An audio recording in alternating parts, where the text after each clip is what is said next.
It's not good enough to marry, but it definitely takes my mind off of the fact that we're in a quarantine. They will not let you forget that they have that Amazon money. The prize money is $1 million. What? Yes. And she does not hold back. She is savage. I mean, savage. Like, it's fine. It's honestly in some ways like this cavity in a tooth that we need right now to distract us from, the car wreck that we're in. I want better for our pandemic, Brandy, and it's not. This is the best we're gonna get right now.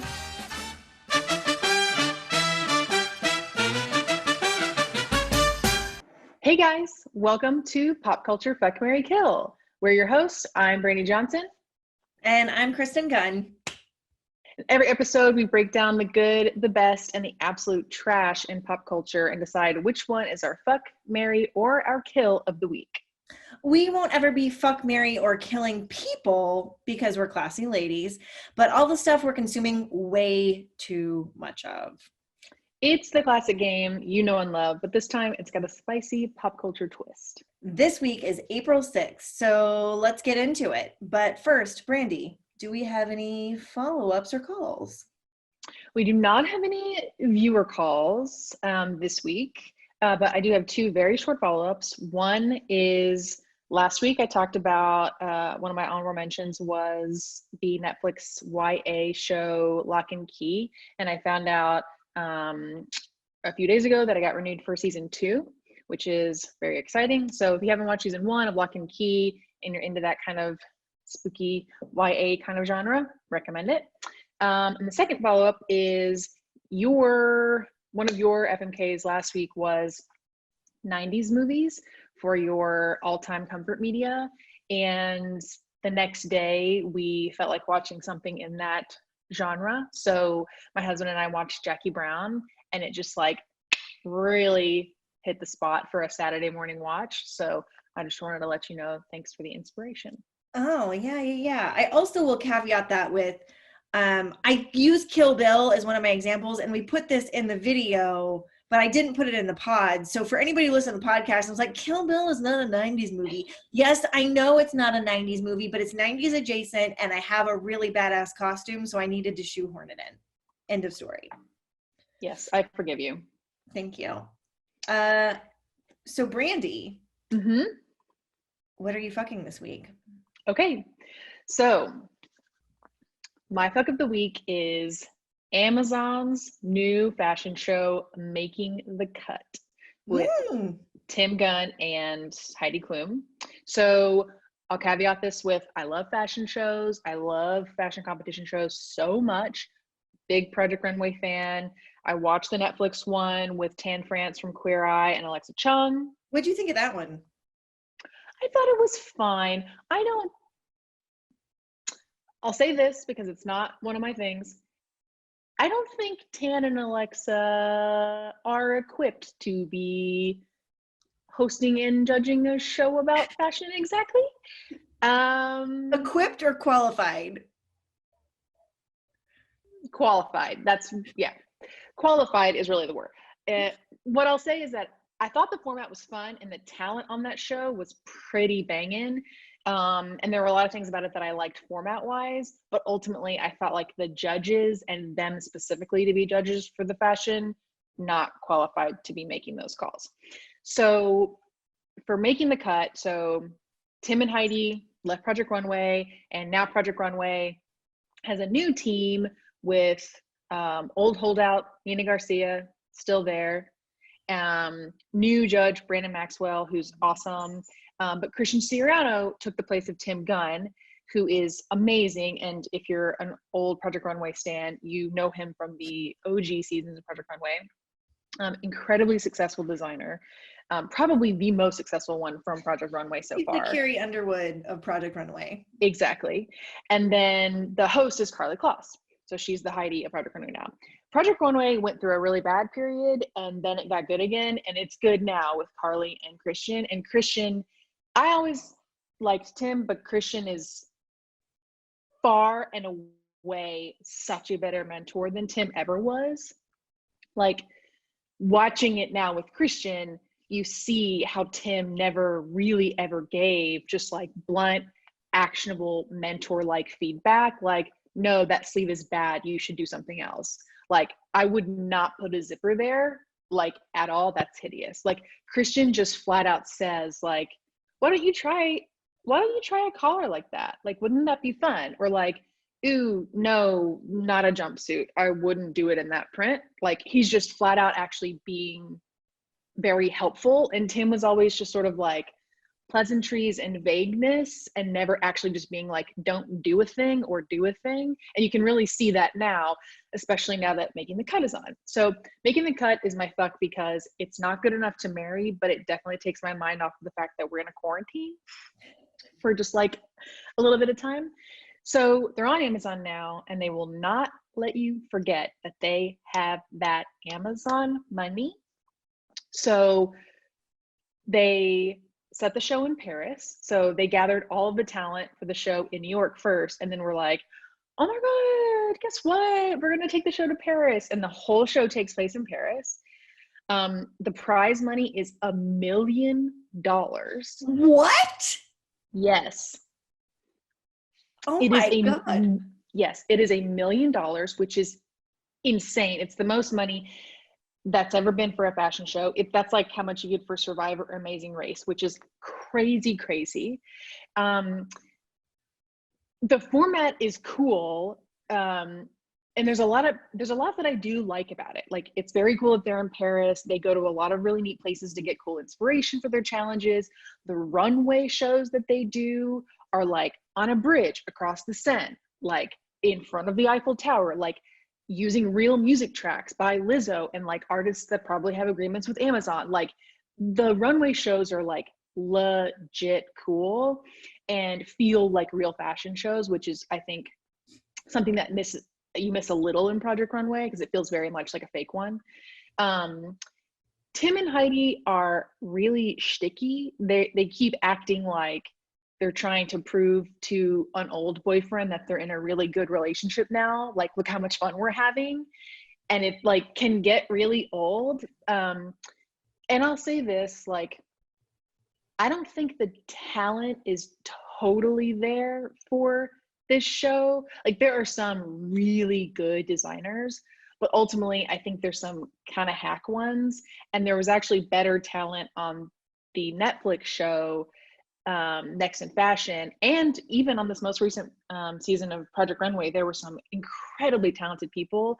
So that's kind of a mixed bag. I will say my favorite thing about this show, though, and this is a little long-winded, sorry, is the judges they got for Making the Cut blow everyone else out of the water. So you've got Heidi. Tim is a mentor again, being kind of pointless, but the judges are Nicole Richie, creative director, founder of House of Parlo, 1960. She's got her own fashion brand. And then basically the French Anna Wintour. She used to be the editor-in-chief of French Vogue. I forget her name. It's Corinne something French. And then this other designer who's got his own fashion brand, I think his name is Joseph Altazara. He's very cool. He's got a fresh take. He feels kind of like when Zach Posen would guest judge on Project Runway. He's kind of that young, hip, kind of, but nice feedback guy. And then you've got Naomi Campbell.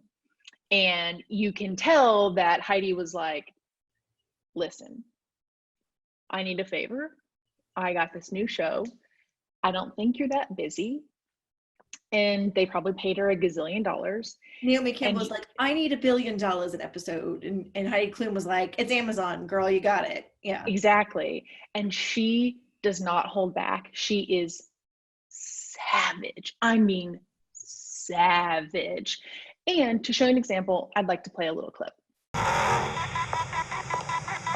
What do we have here? We know immediately who that is.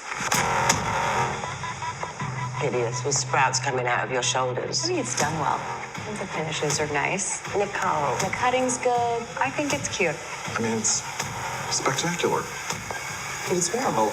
Yeah. It's too loud. But it's done well. I like it. I'm sorry, I don't like it at all. I'm excited about what's coming next. Well. What do we call this? There's no name for it. Not everything needs to have a name. Yes. Donut. The only thing I don't love is the hole in between the legs. The birth canal. I'm here for it. But other than that, I love this one. I'm not into it. Is that her catchphrase? I'm not into it. So that, but also she'll just scream next if she doesn't like something, which is horrendously rude. Or she'll just be like, oh, I don't like that. I don't like that at all. I mean, or she'll go, what is that even? I mean, it is some of the most savage commentary I've seen on maybe any show where they have like a panel of judges. It's crazy. Like if you thought you knew, oh yeah, Naomi Campbell, like she's kind of known for being kind of catty, like maybe even pretty bitchy. Like I bet I know what she'll be like on this show. No, you don't. Like there's no reins. She's just being fucking crazy Naomi. Like, and you can kind of see Heidi try to like pull her back a little like she did there. And like, she can't, like she just goes whole hog and it's hilarious. So that's why Making the Cut is my fuck this week. It's a fun ride and it makes me laugh and it takes my mind off of the pandemic. So I recommend it if you're into fashion competition shows or just watching people get insulted by a supermodel. So.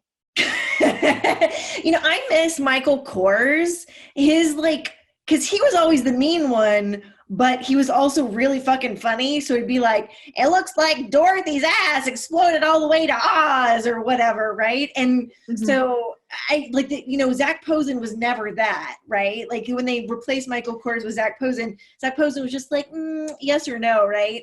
So does Naomi give you that like Michael Kors satisfaction?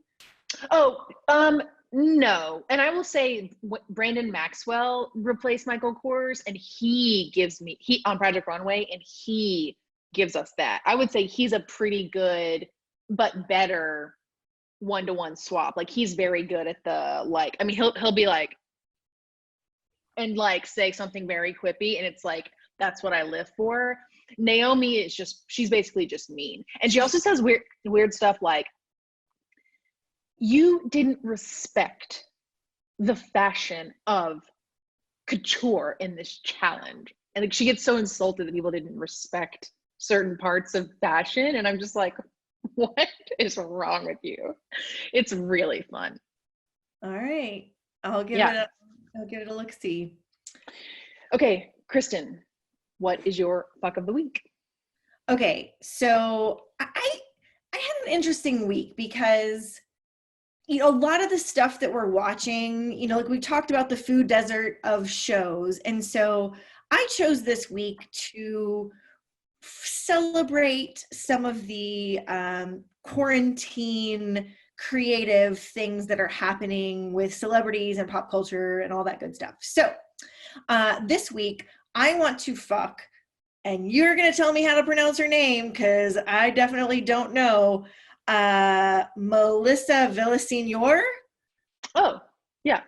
Did I get it right? Yeah, pretty much.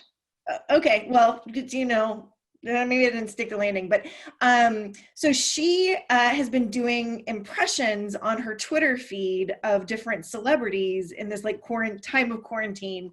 And you and I, Brandy, have both spoken of how much we love John Mulaney before and how he's by far my favorite stand-up comedian. If you haven't seen his Netflix specials, he's got a couple of them, except for the most recent one, John Mulaney and the Sack Lunch Bunch, because it's not a stand-up comedy. It's like a whole variety show, and it's just different and not as great. She does an impression of him, and when I saw it, I was like, this isn't gonna be good, and it is amazing. So, have you seen it? No, I haven't. Okay, I'm gonna share it with you now. Okay. I've noticed, as I've been home spending a lot more time with my pillows, I can tell they are paper thin. There's no fluff in my pillows. It's like if I told a monster truck, hey, why don't you just drive right over my pillows? I want them to feel like I'm sleeping on a tortilla. And they do. So that's it. And It brought me so much joy, and I always felt like medium about her on SNL, but the other day I was feeling extra grim because of, quarantine and everything else, and that really just lifted my spirits in a way that nothing else has this week. And so even though it's a little boop, it's not like a big long thing or a show that you have to go unpack on Netflix or whatever. That is my fuck. I really like it. Yeah, her voice has always really bothered me, but her impressions are really funny. Good pick. I like it a lot. Yeah. All right, Brandy, what is your Mary for the week? Okay. So in the same vein, a lot of celebrities are doing both good and bad things, I would say, during quarantine. The rise of Instagram Live isn't always great. But my Mary this week is some good news from John Krasinski. So he started a faux news channel and put it up on YouTube. John Krasinski, obviously of The Office fame, one of my personal heroes.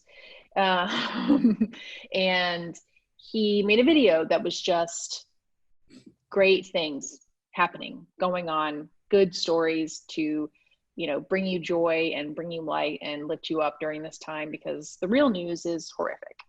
And he filmed it from his office in his house, and he got all these people to send him these great clips, and he got his daughters to draw the logo, and he got Steve Carell to drop by and do an interview about the 15-year anniversary of The Office premiering.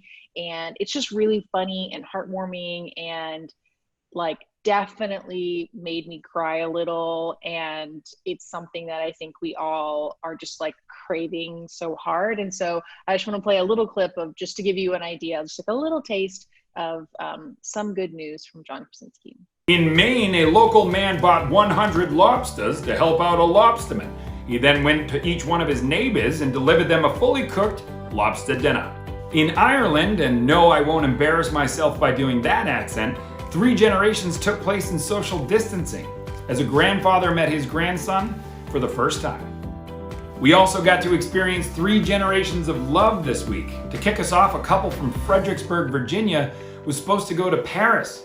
When their travel was canceled, luckily the romance was not. She said yes, by the way, in case anybody was wondering. I am alone in this room. Oh, that's so great. I saw a thumbnail of him and Steve Carell, and I was like, oh, I'll watch that later. And then I totally forgot about it. So I'm really glad you told me. I'm going to go check that shit out after this. Yeah, this episode is 15 minutes and 43 seconds, and which seems like a long time, but when you're consuming just story after story, that's just and this cool thing, and this sweet thing, and this sweet thing, and also this other thing that's amazing. It's the best 15 minutes and 43 seconds that I've spent in a really long time. Also, to your point about Steve Carell jumping in, so I was torn between showing that clip and also a little clip of they talked for a while, actually, a clip of them talking, and it's really, really delightful. They talk about the premiere, they show a couple of blooper clips and talk about that. It's 2 really, really good old friends just catching up. And also Steve Carell looks amazing. Yeah, fuck him. He looks so good. He is aging better than Helen Mirren. Yeah, I mean, what the crap. So if you were an Office fan, if you were a fan of Happiness, if you were a fan of John Krasinski, if you were a fan of just all things happy in this terrible time, I urge you to watch this video. It already has almost 11 million views on YouTube. It is the best 16 minutes you'll spend, I promise. Do you think he's going to make it a series? I do. He says at the end, I have no idea if we'll make another one, but this was really fun. And also look at all the stuff that you guys sent me. Please send us more stuff and maybe we'll do another one. I saw this everywhere. So I bet he makes another one. I hope this can he just stop doing Jack Ryan and all of these bullshit serious things? I would us to come out of quarantine with his counterpoint to John Oliver's Last Week Tonight, where just John Krasinski and like happy shit, right? Because he could clearly, like, so few people could do that and not have it be so fucking obnoxious, right? He is that person. That is his gift to the world, is charm that isn't irksome. So Great way to put that. that's what John Krasinski, I know you watch our pod, so that's what I hope for you. Okay, Kristen Gunn, what are you marrying the week of April 6th? Okay, so we're just going to keep the celebrity internet video train rolling. Toot toot. So Vulture did a really cool thing this week. There's an article that we can link to, or you can just Google it, look it up on Vulture. You know how to get there. Where they went and asked all sorts of different celebrities, writers, to go back to the well of a popular show that they either starred in or helped create or whatever, and write a scene, imagine a scenario where one of the characters or their show was dealing with quarantine. And so the whole thing is just a bunch of fucking gems. Have you seen this? I saw it and was like, mental note, I would love this. I need to go back and do this, and I haven't done it yet. And it's uneven, right? Because like there's like 35 of them. So some people you could tell were like, you know, text, send, right? And then some people were like in script format and like it's a little scene. Of course. But you know, like there's 30 Rock, there's Parks and Rec, there's even like Frasier. So like there's like the expanse is broad. But the one that I wanted to play, even though this may arguably not be the best one, but it is the best one for us and for the moment, is Jaime Camil from Jane the Virgin, who played Rogelio, made a video as Rogelio in quarantine. And I would say not only is it amazing because Rogelio as a character is amazing, and if you've never seen the show, he's a big social media whore, and so it's a very big funny plot point of the show, his whole character. But he gives Steve Carell a run for his money in terms of like aging like a fine fucking wine silver fox. So like it's hard for me to even look at the thumbnail without like my heart just breaking a little bit because he's not my boyfriend. So I'm going to play a little clip of that for you. Sweet. Fuck me. I'm looking at it right now. I mean, I don't even know that we need to watch the video. That's just... Let's just look at this still. Yeah. All right, here we go. Okay. Oh, hi, Rogelio fans. Please excuse the beard. I know I look like a hippie. Well, I'm not going to lie. Social distancing has been incredibly difficult, particularly for all of you, not being able to see me, touch me, smell me. Just hang in there. You will get through this. In response, I ramped up my online presence. I'm now live on Instagram 24/7, so I can stay intimately connected to my 11.4 million fans. You can even watch me sleep. Luckily, it's not hard to be locked up with my beautiful bride Xiomara. In fact, night one of our isolation, I made one of my famous baskets, a Corona basket, if you will. You know, just some stuff to get us through the pandemic. A bottle of wine, a few love-making items, plus a whole bunch of N95 masks and rubber gloves, which Xiomara then had me donate to emergency room doctors and nurses after explaining to me that no one should be hoarding those materials, which I now understand and frowned upon. Don't hoard, friends. You can donate any extra medical supplies you find to getusppe.org. Well, the point is... And that kind of caps it off too. He very deftly uses it as an opportunity to entreat people to donate. And it goes on and on. It's great. So treat yourself. It's amazing. The entire Vulture article is amazing with all the different little, I haven't even read all of them because there's so many of them. So that was another really happy highlight of this otherwise shit show of a year week. I love that, and I'm absolutely not going to sleep on that anymore. I'm going to check that out, and just major applause to to Jaime because like perfect way to work in really important information as a beloved character. Just like applause. Yeah, also just thank you for existing and being a human with that soul and that face. And yeah. Good pick. All right, Brandy, what are you killing this week? Okay, I'm sad to say it, but I'm killing the new Hulu show, Little Fires Everywhere. Okay, tell me more. I think my knee jerk was why wouldn't they just change the title, because it's so close to Big Little Lies, and it's also starring and produced by Reese Witherspoon. And I know it's a book, but like I was already like, this is weird, and I'm turned off by that. But do continue. Okay, so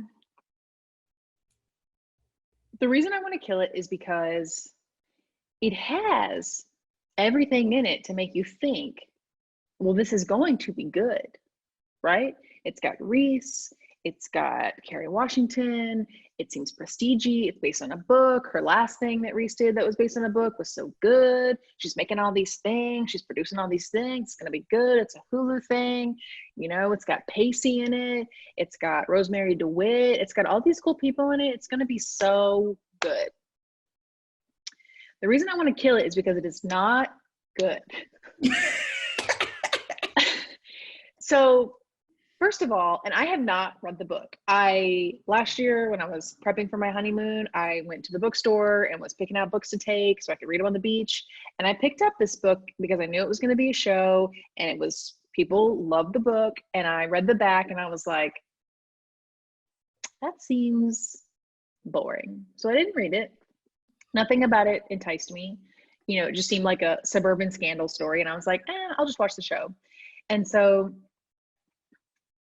I don't know if the book does a better job of this. It very well might do this, but the Kerry Washington character is so god awful to everyone around her and is not well drawn enough for us to understand why she is that way. Like they keep giving us glimpses that make it seem like, oh, we now know why she is so gruff and why she's had such a hard life, or why she's so guarded and why she is the way she is, but it's still not quite enough. And she's so awful to everyone, and she makes such bad choices that it does not make me sympathetic to her at all. And what they obviously are trying to show is that Kerry Washington's like, you know, suffering African-American artist, single mom character, and also Reese Witherspoon's very rich, very privileged, kind of can be very ignorant white character, both try to do their best and both oftentimes do the wrong thing. And so you want to be sympathetic to both of them, but they are doing such a poor job trying to make Kerry Washington's character sympathetic, and it just makes me fucking hate her so much. Like I never ever sympathize with her. She's so god awful. And Reese Witherspoon is doing a great job being that character. It's like a little bit watered down version of her Big Little Lies character, who's much, much more like not quite as rich. And she's like set in the 90s, but she's just like rich suburban mom, very uptight, and doesn't have quite as big of a worldview. And she's doing a great job. And also Kerry Washington's doing something with her performance that she makes it very hard to watch her the way that she's acting, and you know, acting capital A. Yeah. And it makes it very hard to watch her. And I love Kerry Washington. I loved her when Scandal was very good, in those peak seasons when Scandal was good. She was good. And I like can barely watch her.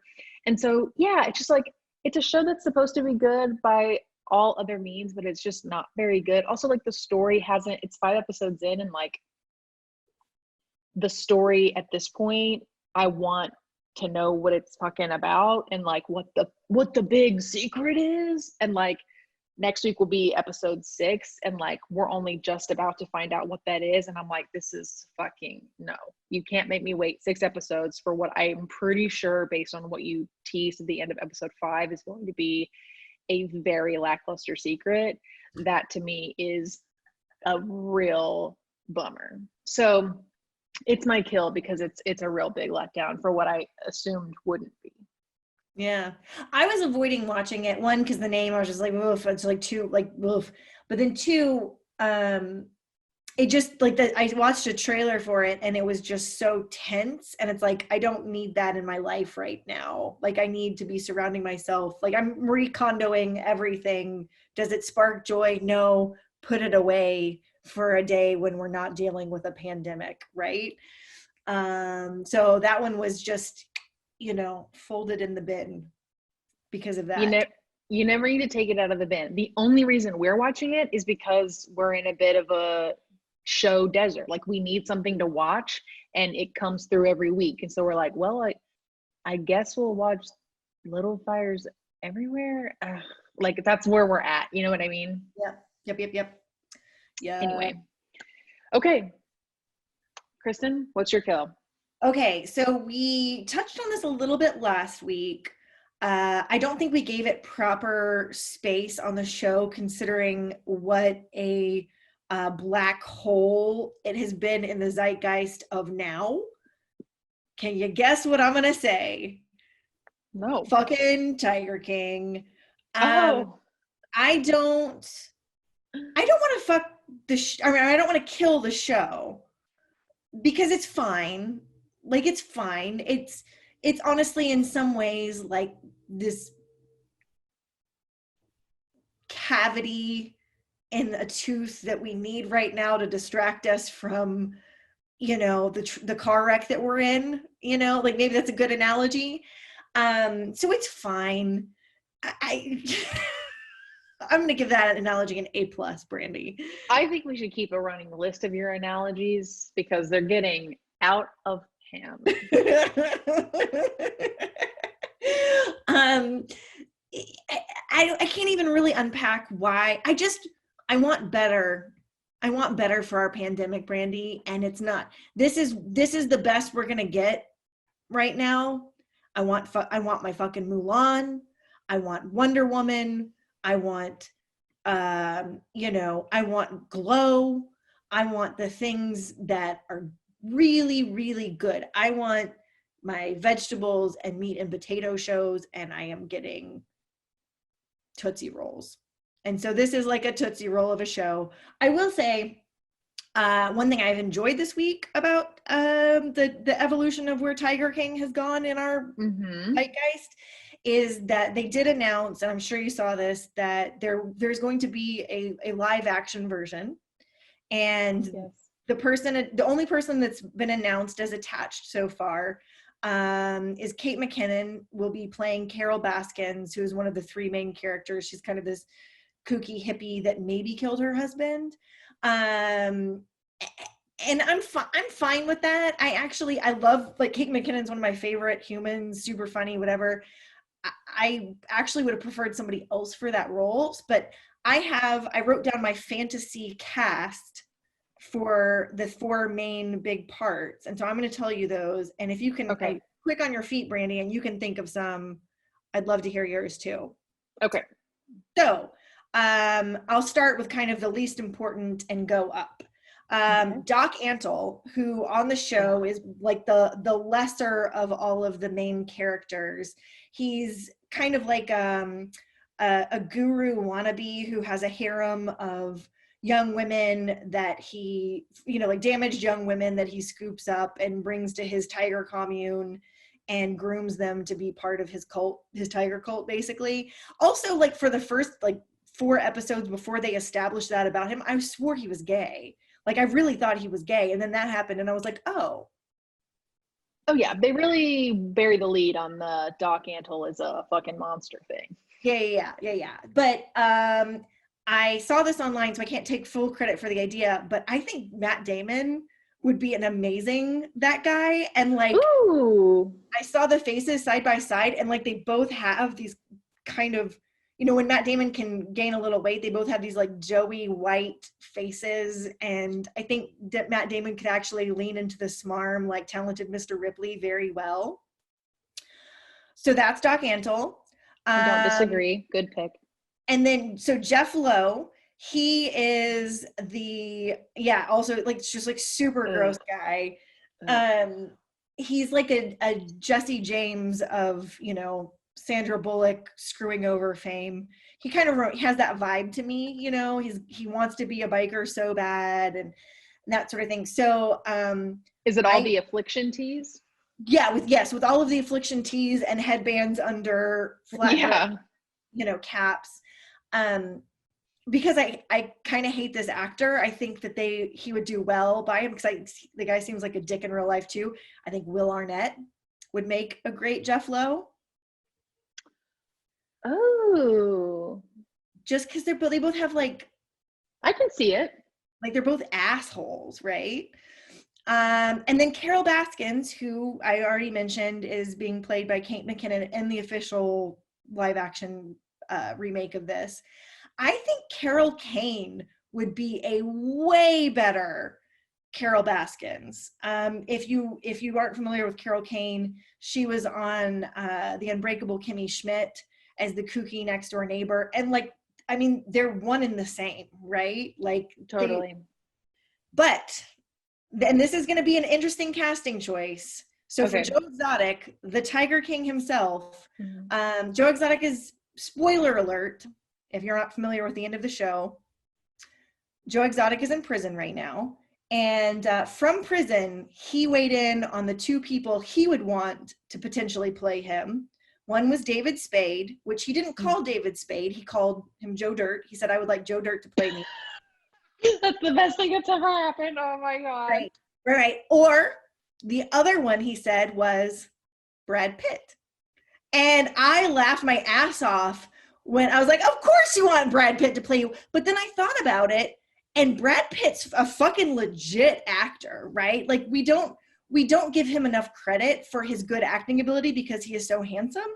But he does have the ability to do both intense and very funny roles. So totally. I actually think Brad Pitt would make an amazing Joe fucking Exotic, and he'd probably win an Oscar for it. So that's my cast. That's a very good cast. And here's the thing. If the movie that would be made is on the caliber of having Matt Damon and Carol Kane in it, then Brad Pitt would actually be on that same level. So I don't disagree. Yeah, mine is like a premium comedy, right? Like a dramedy. It's like the I, Tonya of sure. This, right? Yeah, sure. No, I follow. So I talked a lot there. Did that give you any time to marinate on any other casting choices? Ultimately, I actually, like, if this were not a premium version, I think David Spade would be a good, like, if it were more like a farce or like a Lifetime movie version, I think David Spade would be pitch perfect for it.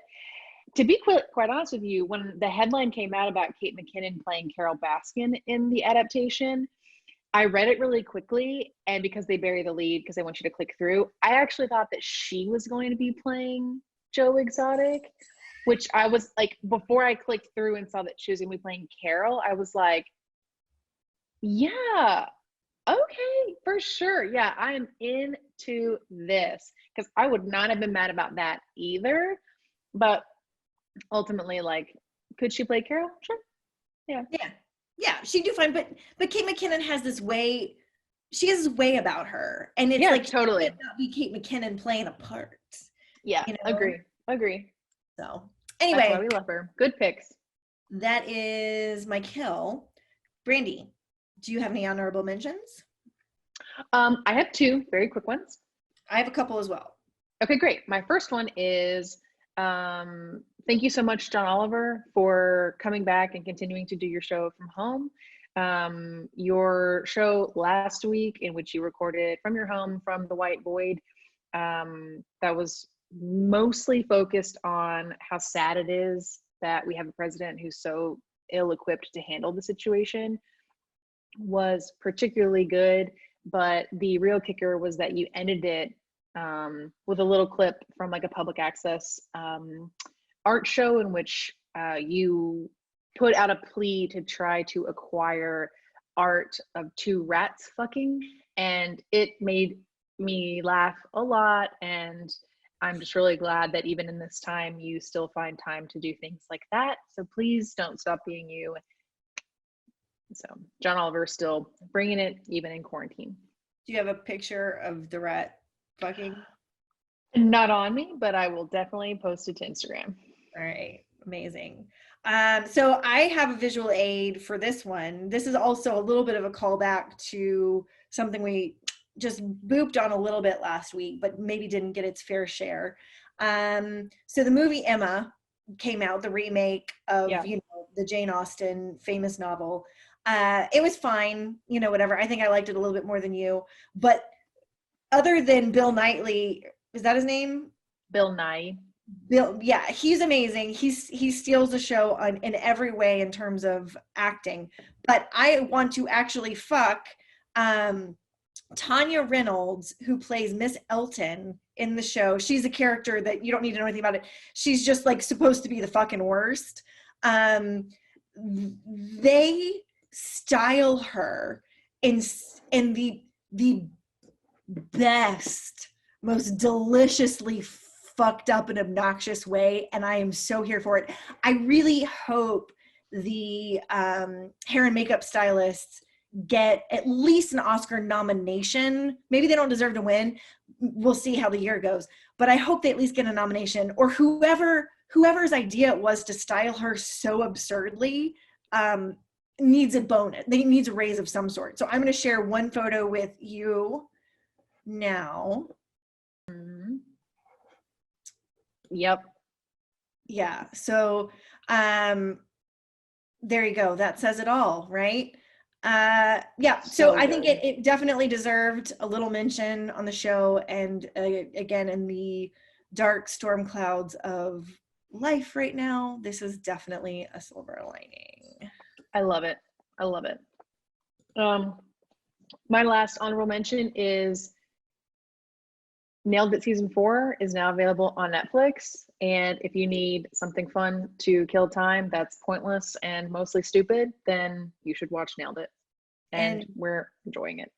I have to say this because it'll be one of those things that I'm saying when I'm in the nursing home 50 years from now. I invented Nailed It before it was a show and wanted to pitch it to Food Network. If you guys have heard the podcast before, you know I develop and cast TV shows. And so even though Nailed It, nobody stole the show from me. 2 people had the same idea. So I'm not mad in that sense. But it physically hurts me to see the show because it is so fucking good. And it is exactly what I wanted in the universe. And it is so perfect. But also,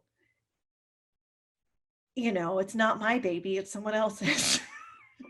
I'm sorry. It's okay. I saw the thumbnail the other day and I was like, oh, I'll watch it and I'll love it. And Nicole Byer's the fucking best. And Wes is also amazing. And what's his name? Jean-Luc Picard? Nope.